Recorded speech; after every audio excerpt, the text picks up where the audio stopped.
Each of you is extraordinarily accomplished in your own right, so I want to ask you one piece of advice.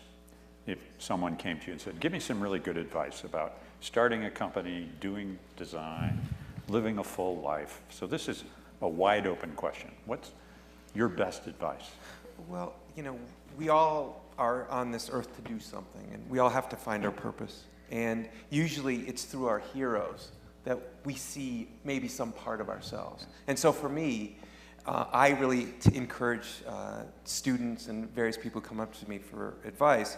When they're going to start a company, I say, go and work with your heroes.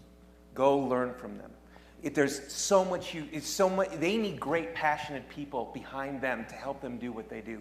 They will also mentor you, and you'll be able to be that next generation as well, just like General Magic embraced me when I was just a little nobody.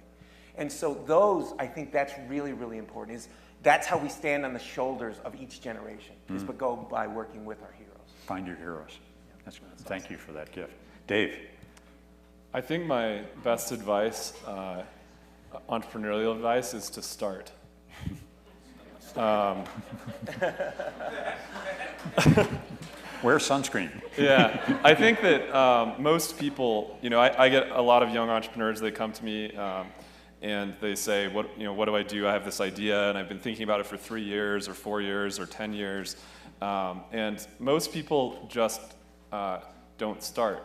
And I think that starting is the most important step. And once you make that step, then what you have to do is trust the process of entrepreneurship to teach you the lessons. And I think that's the most important lesson, is that once you cross over that barrier, you begin to learn so many lessons, and it's such an immense amount of personal growth.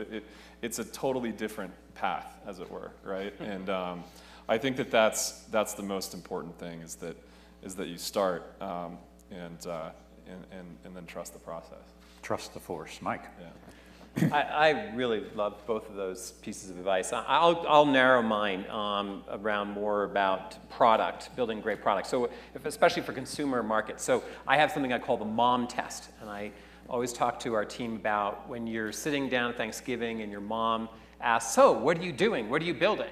And if you start to give an answer and she's her eyes are glazing over and she doesn't really understand what you're saying, you know you're off to a bad start. And so there's 3 parts of the mom test. When you describe what you're doing, she needs to say, oh, that's really cool. I'd like to use that. So she needs to understand it.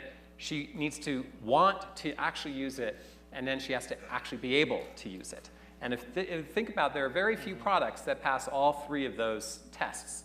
And so that's one that I talk about with my team. Delight mom. The mom test. I would say for me, for somebody who starts, to start where they're really passionate is really key.